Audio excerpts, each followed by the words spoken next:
So we've got Damon Martin from MMA Weekly on the horn. Damon, thanks for coming in with us. I wanted to talk to you because I know you guys are one of the sites, along with a couple others, that rolled the dice a little bit and kind of bucked the trend and released a little information that was potentially, I'm not going to say in violation, but, it screws with the integrity of the reality show. How tough a decision was it to run with the sources that you had that Franklin was in for Tito Ortiz?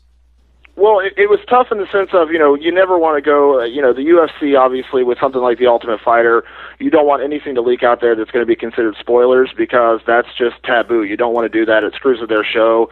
And as a fan, I don't want to know that stuff either. I don't want to know the results of the show. So, I understand that part of it. But, when you have sources and you know that it's a very, get it to me now kind of business. What have you done for me lately kind of business? If we didn't break it, somebody else was going to do it.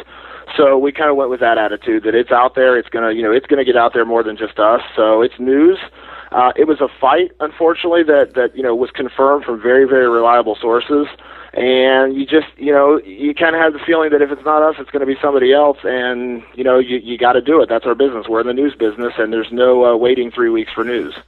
So what was the reaction from readers, from fans of the radio show when Dana White came out and said, hey, all these sources, all these sites are wrong that are saying Franklin is in, the fight is still on? We got a lot of pushback. A lot of people saying that, this is, I think the comments that hurt the most were the fans saying that, MMA journalists aren't real journalists.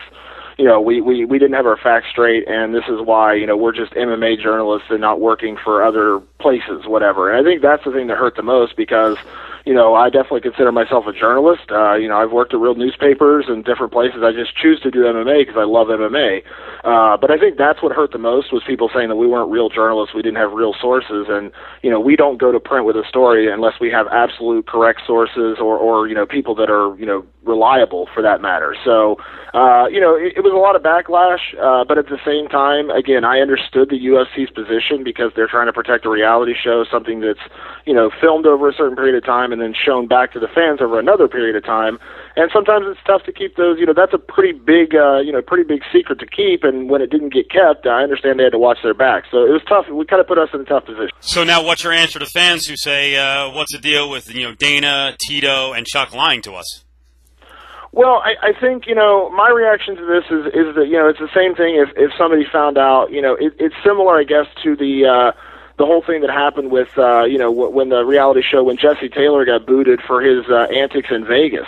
If that had gotten out ahead of time, it didn't. But if it had gotten out ahead of time, everyone would have probably lost their minds. How did this happen? How did, CB Dollaway get put back in there? And I kind of compare it to that. They got to protect a reality show because it's just like, it'd be like Survivor, the winner of Survivor getting out before the last show. It'd be a huge disaster for CBS if that happened, if the integrity of that show was ruined. So I understand their point with it. It's a business. It's tough because it'd be one thing if there was no reality show around it and they flat out said it wasn't happening and this is the fight that's happening and then a couple of weeks later they change it. But I think with the reality show, it's kind of an understanding that they're protecting that reality show. Hey, one last thing. I want to go back to where we were talking about, the fibbing by UFC and trying to cover this thing. Do you think the fact that, so many people bought Dana's tweet, his declaration that the fight was still on, that maybe, does he cost himself credibility-wise a little bit with fans? Maybe a little bit. It's tough when, I almost think at that point it would have been better just to not say anything, wait, he did very much, you asked the question, Steve, at one of the shows, and he flat out said, just wait and see. And I think that would have been the better response. I think, there was a snap reaction to put out that it's actually going to be Couture and Franklin and Liddell and Tito are still fighting. I think if he had not said that and just said, wait and see. We'll see what happens. I think that would have been a better response, just because then they can say, okay, he was just playing along with the show. When you flat out say something like that, yeah, but I think again, everyone kind of understands that with the integrity of the show, and again, it's a very big audience. Not everybody saw that it was going to be Liddell versus Franklin instead. So I think, people understood to a certain extent why Dana said what he had to say. I think that's the point, is he had to say that. He couldn't let the cat out of the bag. But now with tickets going on sale, there's really no way around it. You can't tell fans one fight's happening when they're buying tickets because you may have a huge backlash of Tito fans who will, want refunds at that point. Right, especially when that fight's not happening. You can't sell something that absolutely – this is not an injury that happens 6 weeks from now and you're sideswiped by it. what's going on. I want to go back 1 second because I'm going to post that video of our scrum talking in Denver to Dana. It was interesting when I asked him about this. I said, "You wouldn't lie to us, right?" And he's like, "What?" He's like, "That's a little strong." I'm like, "Well, you wouldn't fib to us, right?" And at that point, I kind of knew something was up, and so did you, and so does everyone else, because he just kind of took a deep breath, and he's like, "Well, you have to wait." Yeah. But I mean, his look, kind of gave it away at that point. He was covering, and they finally released the news. So.